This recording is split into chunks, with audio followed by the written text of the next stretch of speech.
So I'm going to talk about behavioral health services for children and youth, primarily in the public mental health system.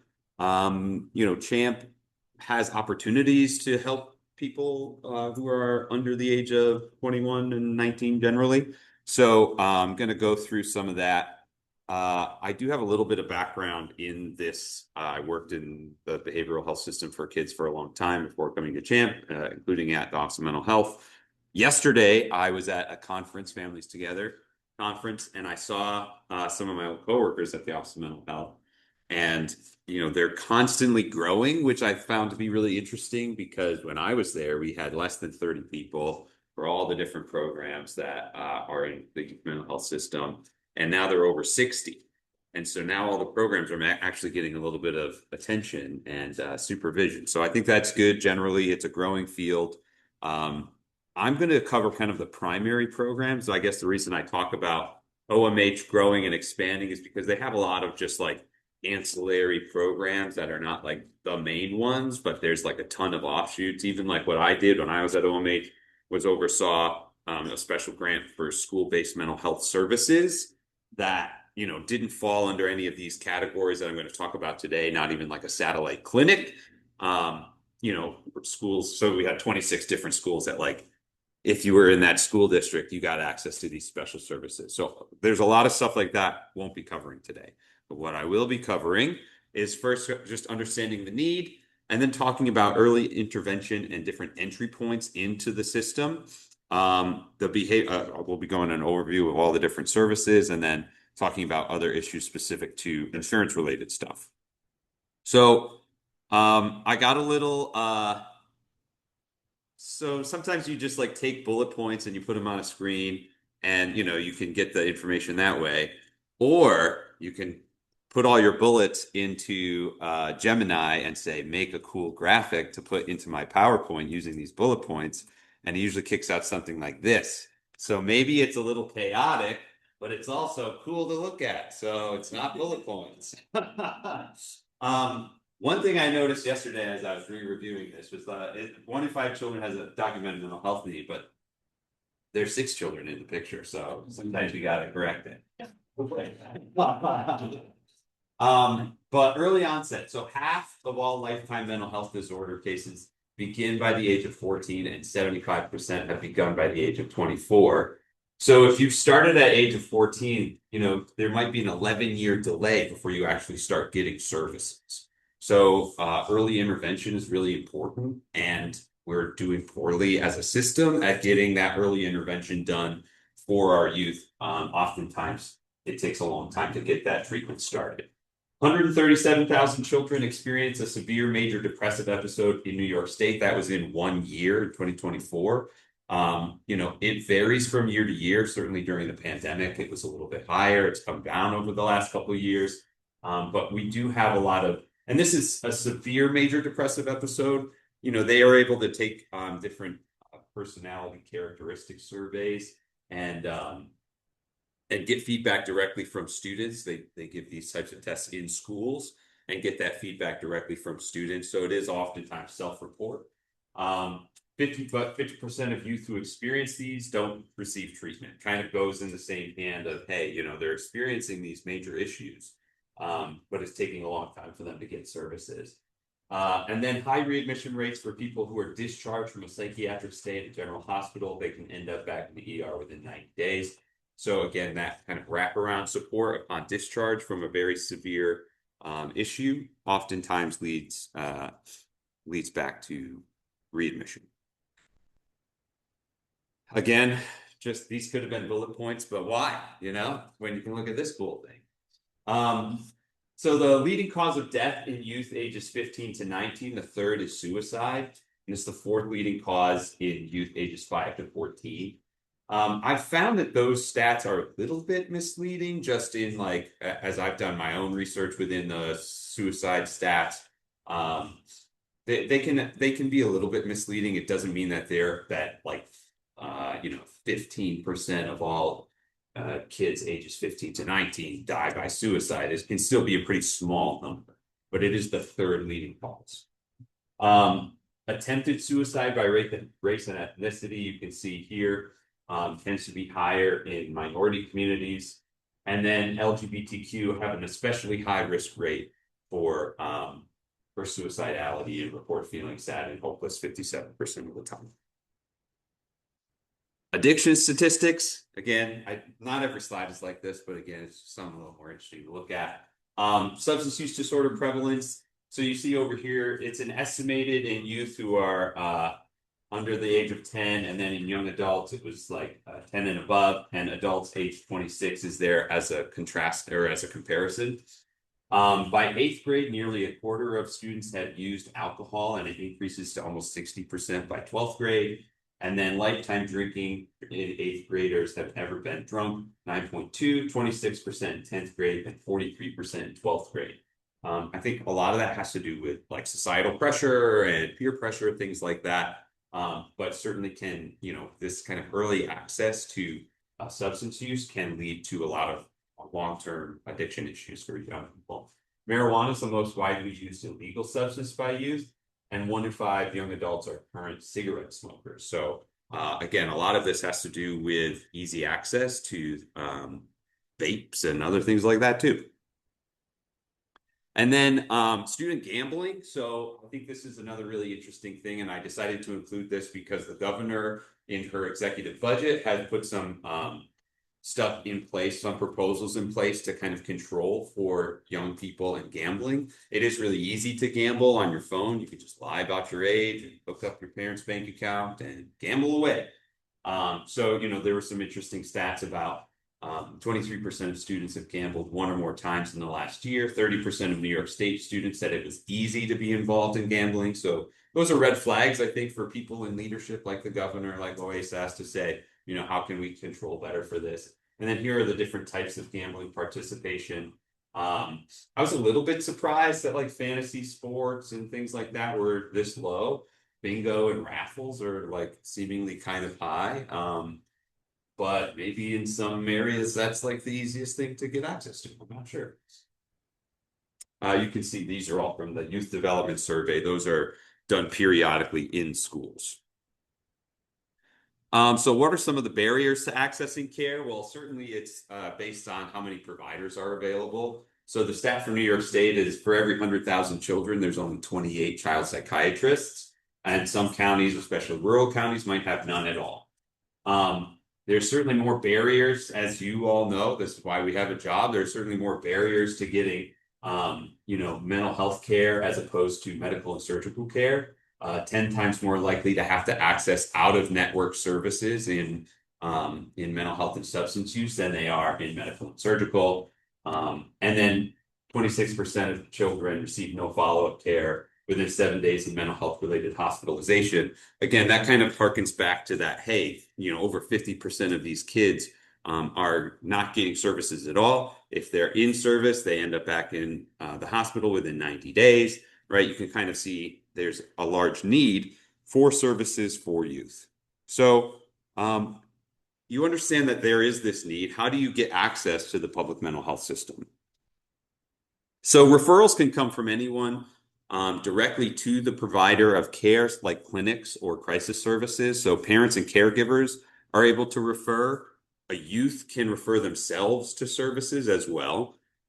Early intervention and pediatric primary care. So every time I've read this looks like, I had street tacos a few times, and today's Cinco de Mayo. So el specialists, but it's actually early intervention specialists and pediatricians. Can be an early point for children needing therapeutic and supportive mental health services. CSPOA, which we'll talk a little bit more on the next, is the Children's Single Point of Access. Every county has a county level coordinator to help support the identification of children in need of services. And then certainly schools are also a big provider, a big referral source for students as well.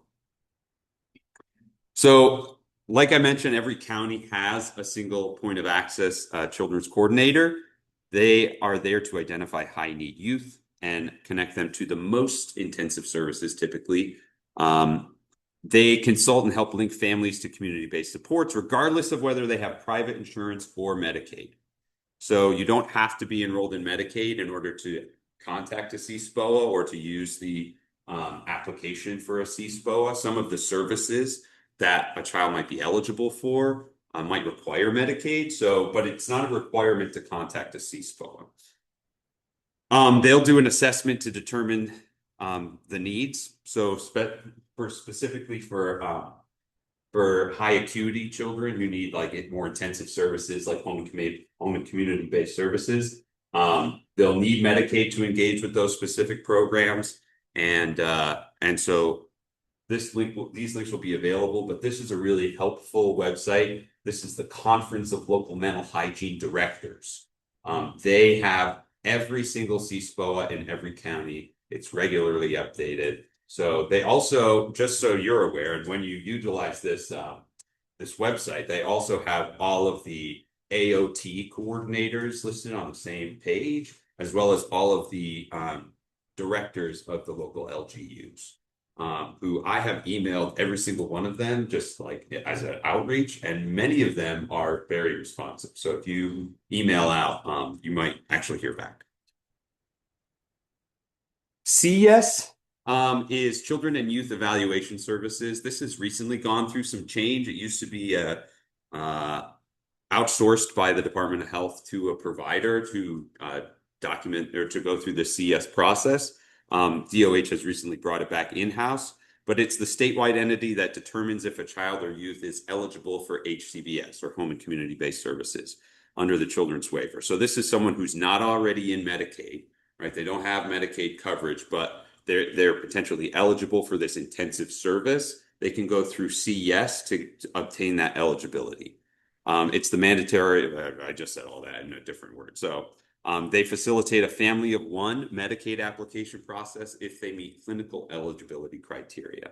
So CES has their own referral form. Again, if you have the old referral form, it won't work anymore. So on the DOH website, there's a new CES online referral. So if you're working with a youth who has a high acuity of needs, might be eligible for HCBS, CES is the way to get them eligible for something like that.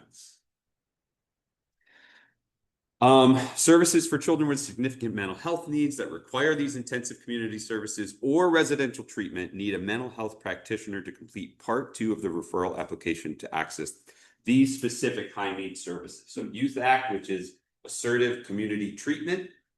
There are, maybe over 100 Youth Act teams now. They've been growing every year, but they all have limited capacity. So the Youth Act teams oftentimes are full. I think it's 26 or 48 are the two different options, or 24 or 48 are the two different options for Youth Act teams. Children's community residence, and then residential treatment facilities. So if you're looking for a youth to gain access to a community-based resource that is not one of these three, you'll be filling out Part 1 of the CSPOA application to work with the CSPOA. If you're needing something more high intense because they have a higher acuity, you're filling out Part 1 and Part 2 with the CSPOA in order to gain access to those specific services. Any questions about any of the stuff I've just said? Go ahead. Residential treatment includes substance use disorder treatment? Or do you know the answer to that, Ryan? Lower age? So I don't know the answer to that. Do you, Ryan? I don't know the answer to that. As far as substance use disorder treatment, like there's some crossover for like integrated services if they experience mental health and substance use disorder. I'm not super sure about like inpatient substance use disorder treatment for youth. I'm not sure there are any, at least certified residential treatment programs for youth, but there are private residential, which is not what it's done. Right. Yeah, I think typically you wouldn't need to go through CSPOA for residential substance use treatment for youth, but I agree with Ryan Gallagher that there are few OASIS programs, but a lot of planners that have in-network, like the ones I feel like ones you see on Outreach. All right. Just one. There's some like religious ones too, I think, that are. Your No. dark place. For, for sure. Just saying they tend to be out there, yeah. Like, this, sorry, I'm getting off topic here, but like Yeah. at CSS, we had to really be careful over the years to make sure we're not unintentionally like helping send kids into like the troubled teen industry, and into programs that can be really harmful for kids.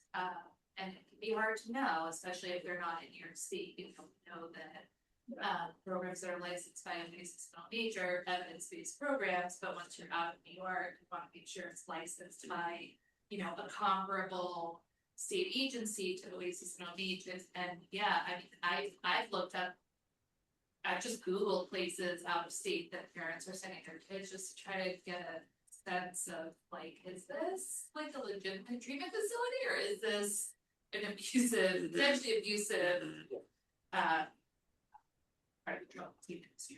It's hard to know. I did, yeah.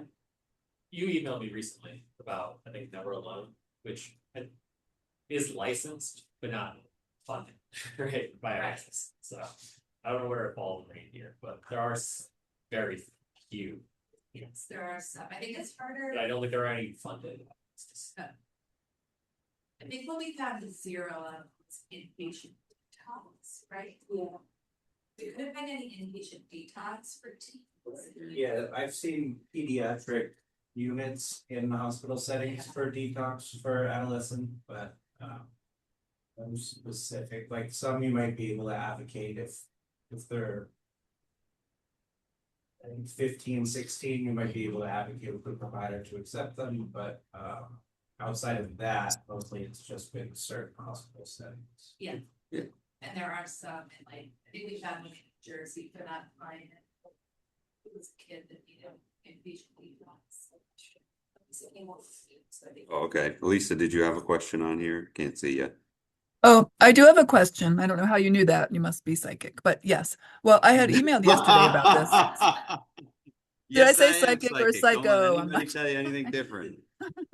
Go ahead. So this is actually pertains to exactly what you've just been talking about. So maybe you don't even need to, answer my email now. But I'm concerned because I don't understand the relationship between CES and what a CSPOA does.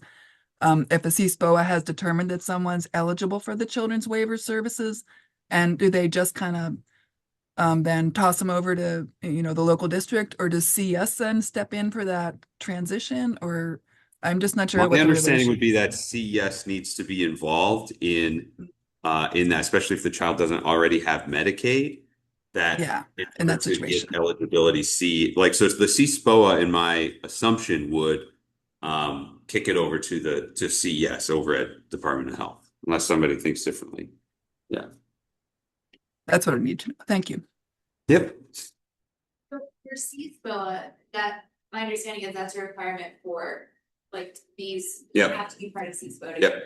Is there any type of like cap on CSPOA, or is it, like, would there ever be a point where someone gets like Cut off? because they can't get approved for CSPOA? I mean, assuming they meet the criteria, but is there any type of like cap for how many people can be in CSPOA like there is for like Youth Act or anything like that? No. Okay. No, there shouldn't be. Are you referencing a specific? No. It was Okay.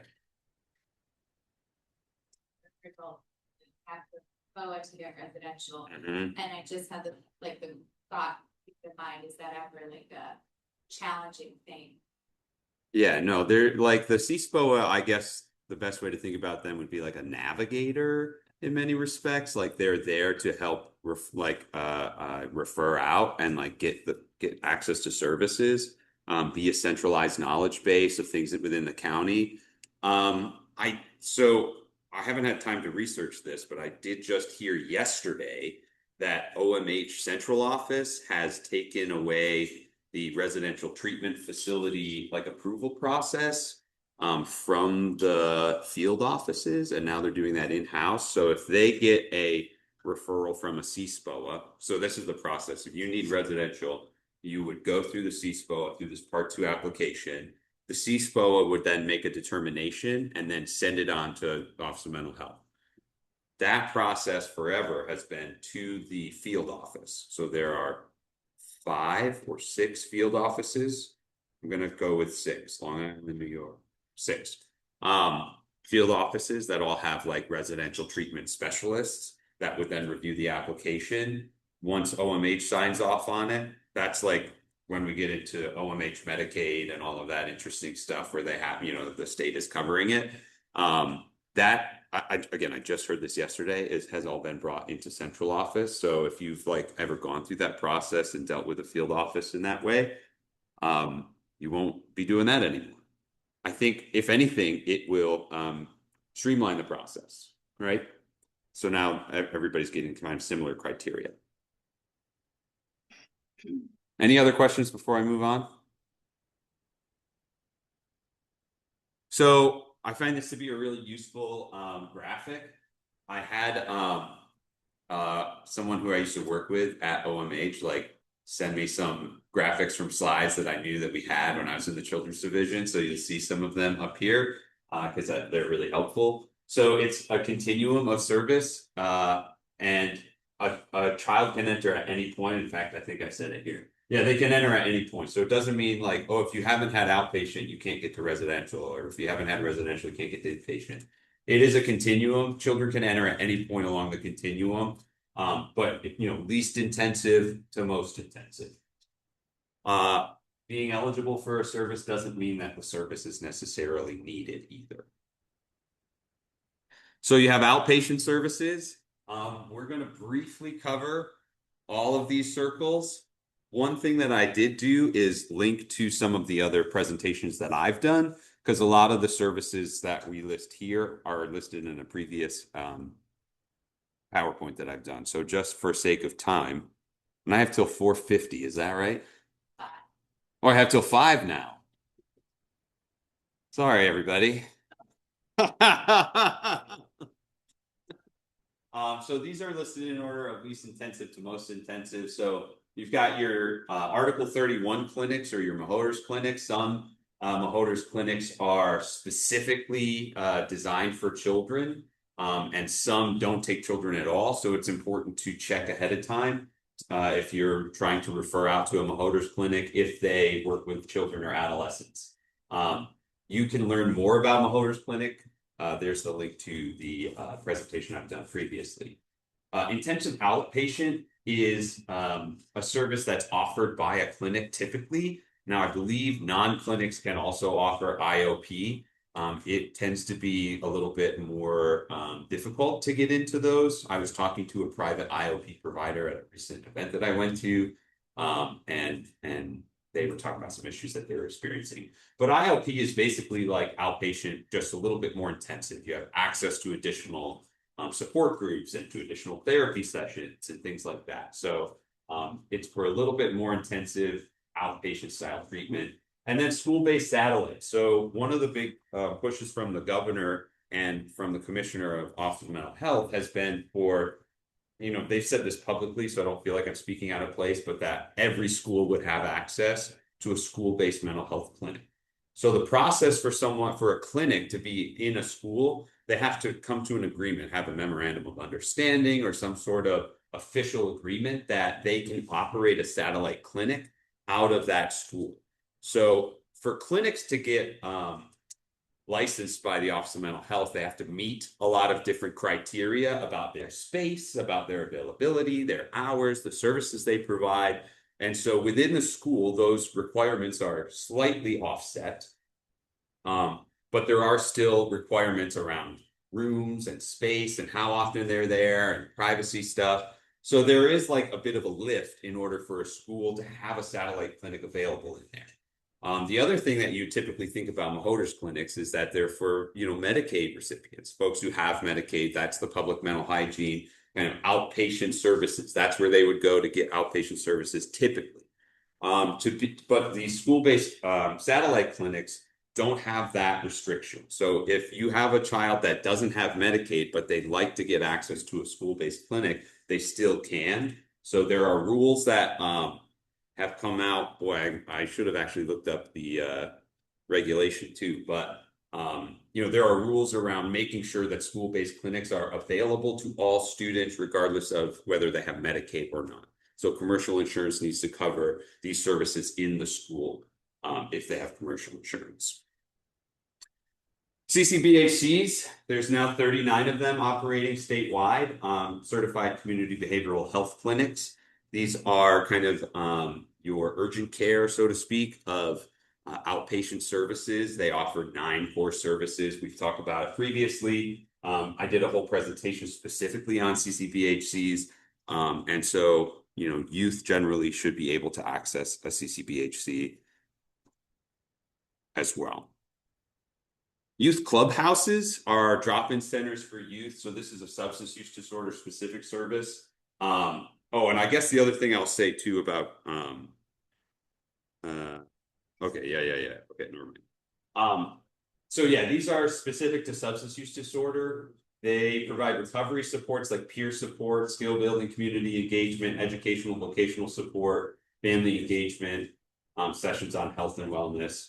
So there are random youth clubhouses around. As I was doing research for this, and I think kind of Carla and Ryan alluded to this a little bit, there's not a ton of youth Oasis certified programs to point people to. And so this was one of 3. In my thing too is The 4 New York one's not up to date? no, Okay, all right. Thanks for that. I'll see if I can't find a different link that I can include in the slide before you all get it. We'll see. I mean, you never know. One's gone awry, maybe multiple go awry. So health homes serving children are comprehensive care management programs overseen by DOH for Medicaid eligible youth and young adults who need significant support in coordinating their services. There are things that they need to qualify in order to get a health home. They have to either have 2 chronic conditions or 1 qualifying condition. Serious emotional disturbance is one of the 1 qualifying condition. So if a child has an acuity level high enough to be able to get into health homes, you might be able to look into that. And then high fidelity wraparound, it's similarly situated within health homes. So you can actually see here, it's an appropriate step up from health homes or a step down from one of the more intensive services that we've talked about, like Youth Act, intensive outpatient, day treatment, partial hospitalization. But it is, similar to health homes in that it's a coordination of services. Are you guys seeing the chat? I see chat. You got it. Thank you. There's a lot more information about high fidelity wraparound as well. But any questions before I keep going on here? I got a lot of programs to cover, and I just remember last year's intensive training where I was trying to do a systems overview, and I got to 5 minutes left, and I hadn't touched SUD services the whole time, and I was like, "And here you go," something like that. CFTSS, I would say, gets a lot of the attention like this, and Youth Act get a lot of the attention around youth mental health services. So it's an array of services intended to identify and intervene earlier in a child's mental health trajectory. So it's home and community-based services for children. There's 4 core services. So it's for children who are covered by Medicaid and have mental health or substance use needs. So this is one of the services that is listed on the Oasis website as oh, a child can get into CFTSS. So there's no additional cost. They're covered under regular Medicaid, or if enrolled in a Medicaid managed care plan, they're covered by the health plan. Here are the 4 core services. Other licensed practitioner, they provide assessments and treatment in non-traditional settings. So oftentimes in the community. Psychosocial rehabilitation, they're task-oriented services that help youth restore daily living skills like social interactions and routine management. It's actually what I used to do in like 5 jobs ago. Was I was a skill builder in home community-based services waiver, which eventually got pushed, became CFTSS. Community psychiatric supports and treatment, again, goal-directed support to help stabilize the youth in their home, and then family and youth peer support delivered by credentialed peer advocates with lived experiences, helping navigate complex mental health systems. So those are the 4 core services within CFTSS. If you've ever dealt with the previous home and community-based waiver from 10 years ago. It basically is like a carbon copy of what that used to be. There's a long story of like what happened to that program. It got like pushed into DOH, and OMH didn't like that DOH had control of it. So they created this program, which is basically a carbon copy of the other one. Not that anybody asked, but there you go. Again, more outpatient day treatment is a non-residential program providing mental health and special education services within a school setting. So typically these are youth with high acuity that is impacting their ability to function in a traditional school setting. A committee on special education has to approve and refer a child to a day treatment program. So, these are typically like special classrooms or special schools that a child might have access to if their behavior is super disruptive. Home and community-based services provides a wide array of services and supports to meet complex needs of children. Again, in the community, they have to be between the age of 0 and 21 and eligible for a health home and meet certain criteria. There's a whole, process to get into HCBS services, including going through the CSPOA. And then Youth Act, similarly situated. All these services are relatively similar in that they're providing like services within the community, like not your traditional brick and mortar setting. You might have a skill builder or something like that, or a peer advocate who's taking them out to Burger King and like talking about appropriate, behaviors in the community. Like those types of services are, all of these act somewhat similarly, but they go in like order of intensity as well. So Youth Act would be like one of the most intensive community-based services that you would have access to as a young person. There's also adult assertive community treatment as well, but so they're all similar in kind of what I've just described with CFTSS, but increase in like the number of visits and how intensive the service really is and that kind of stuff. Partial hospitalization is intended to keep people out of inpatient hospitalization. So there are 20 programs that serve children, 6 that specialize in eating disorders as well. So it's really intended to reduce the length of a hospital stay within a medically supervised program. They receive intensive services while still living in their home. So they're not, it's confusing because it's called partial hospitalization, but it's a very intensive service. They're not in the hospital. It's a program that's intended to either step down from inpatient hospitalization or to keep a child from having to go into inpatient. On Track New York is for folks who are experiencing psychosis for more than 1 week, but less than 2 years. So we're talking like schizophrenia, bipolar, those types of like psychosis disorders. And they have to have been experiencing it for more than a week, but less than 2 years. So there is a time frame to be able to access On Track.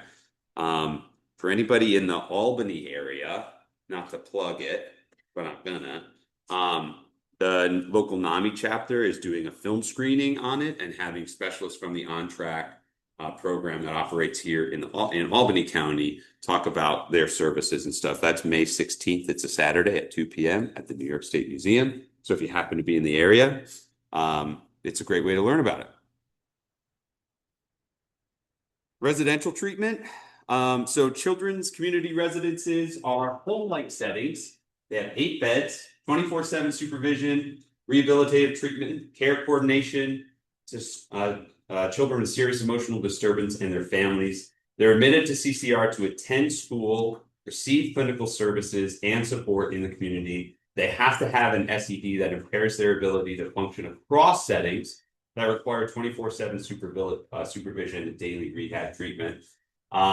They're covered under Medicaid. And so remember, to get into a children's community residence, it's part 2 of your CSPOA application. There's a whole extra process to qualify for these. If they don't have Medicaid coverage, they can still be admitted, and the program would help to apply. So Lisa over at AHI recently came across an issue where someone didn't have Medicaid, they got admitted to the CCR, but the program didn't help them apply for Medicaid. And so that was a whole issue. We got OMH involved. OMH informed the provider, it's your job to make sure that this child applies for Medicaid. So it doesn't have to be your job, it's their job if they're admitted to a CCR. The room and board is paid for by SSI, and if they don't have SSI, again, it's the community residents' responsibility to help them apply for that. If any treatment costs aren't covered, that's supposed to be an upfront conversation with the family as well. So I have it on good authority, OMH, recent case, that it is the CCR's job to help them apply for Medicaid and SSI if they are admitted and don't have it. And then there are certain ones called credit. These are community residents for eating disorders, very similar to the children's community residents, but these are specific to eating disorders. And you can see, yes, referrals are made through the CSPO. Inpatient treatment. So you have residential treatment facilities. They're a type of inpatient mental health program for youth with complex needs. They provide all physical, medical, and mental health services for youth in their care, on site, in the home, and in the community upon discharge. Typically, there's some sort of crossover. RTFs offer supervised, structured environment. They go to school or close to the RTF campus. It's a 24/7 program. They are only covered by OMH Medicaid, New York State Medicaid. And I mentioned earlier that like the whole process going through the CSPOA, it gets kicked to the Office of Mental Health. Like all of that process is happening kind of behind the scenes, so to speak. So if they're approved, then their Medicaid case is going to be opened under OMH Medicaid, like District 97. That's going to happen on their behalf.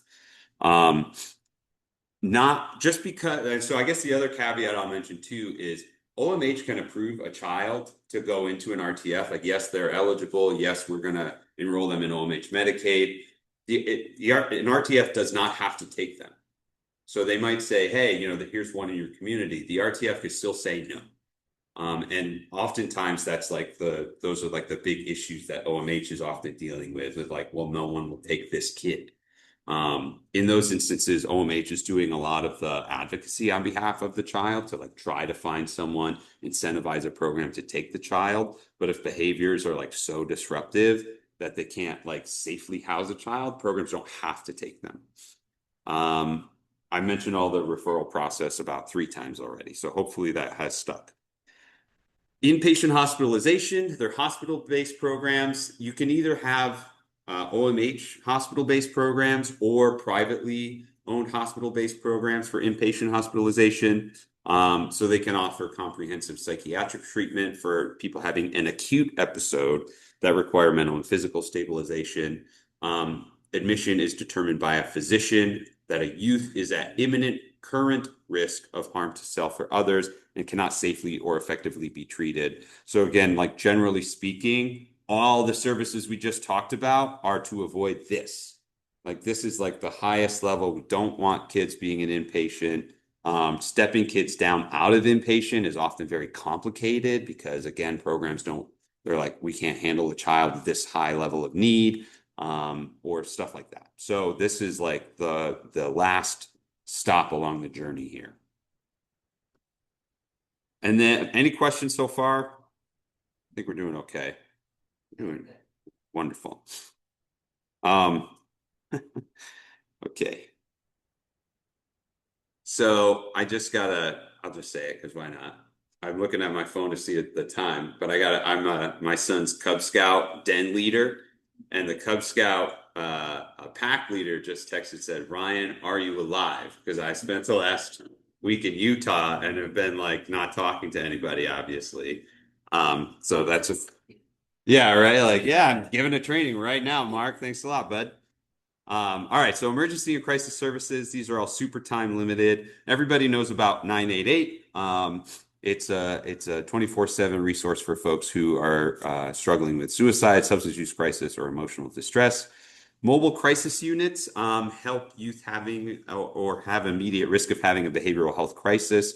They are teams of individuals operated by community-based organizations that will go out into the community and meet a person where they're at. 988 can call mobile crisis.